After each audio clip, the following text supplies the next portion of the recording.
ঐতিহ্যবাহী পত্রিকা, যে পত্রিকাটি এদেশের মাটি মানুষের পক্ষে দীর্ঘদিন ধরে সোচ্চার আছে।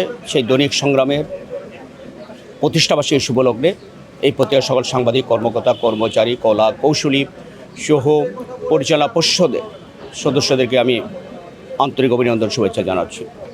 দৈনিক সংগ্রাম থেকে আমাদের একটা শিক্ষা নেওয়ার আছে। দৈনিক সংগ্রাম বহুল প্রচারিত, সেটা আমি বলব না, কিন্তু দৈনিক সংগ্রাম তার জন্মলগ্ন থেকে এই পর্যন্ত তার আদর্শ থেকে সেটা বিচ্যুত হয়নি। বিগত ফেসিবাদের সময় যখন আমাদের বিভিন্ন গণমাধ্যমগুলো আপোষকামিতা শুরু করে দিল, আমাদের সম্পাদকরা কিছু সাংবাদিক পদলেহন শুরু করে দিল স্বৈরাচারের ফেসিবাদের, ঠিক সেই সময়েও দৈনিক সংগ্রাম তার শির দ্বারা সোজা করে দাঁড়িয়েছিল, তার আদর্শ থেকে বিচ্যুত হয়নি। এই কারণে গিয়ে দৈনিক সংগ্রামের উপর বারবার হামলা হয়েছিল, দৈনিক সংগ্রামে ভেঙে তছনছ করে দেওয়া হয়েছে। আমরা দেখেছি এই বৃদ্ধ যে আমাদের এখানে সম্পাদক, অত্যন্ত সব্যসাচী সম্পাদক সংগ্রামের আবুল আসাদকে এখান থেকে টেনে হেঁচড়ে অমানবিকভাবে নিয়ে যেয়ে তারপর নির্যাতন চালানো হয়েছিল রুহুল আমিন গাজীর উপর হামলা, এখানে অনেক সাংবাদিকের উপর।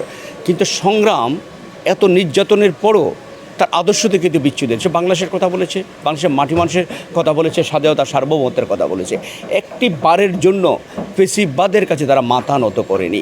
এটা হলো একটা বড় শিক্ষা আমাদের এখান থেকে। অনেক পত্রিকা কিন্তু মাথা নত, এরা কিন্তু মাথা নত করেনি।